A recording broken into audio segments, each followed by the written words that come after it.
मिटू टंक अदिति भाई तुम खाली कंपानी खट कौन कर।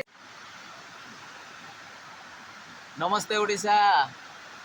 यहाँ हूँ आम पाटहरा जलप्रपात जदि भोजी करने किए चाहते ये आसवे केउझर गड़गड़वाड़ जगार आम आज आसचु मो सांग सहित गोटे मोड होगा भोजी करने आसचु मटन टी देखु भात बसी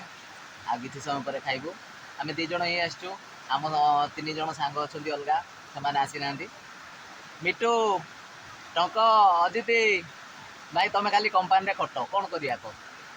सांग क्या पाइलिनी आशी सहित आसलु तुम आस पुणी के गोटे कर मन दुख करनी ठीक अच्छे आशीष कि कह आमर होइचे मटन आउ रेड लेवल गोटे मिडिल आसचे आस मटन मटन भाई मन दुख कर मिटू हाँ अजित तक रही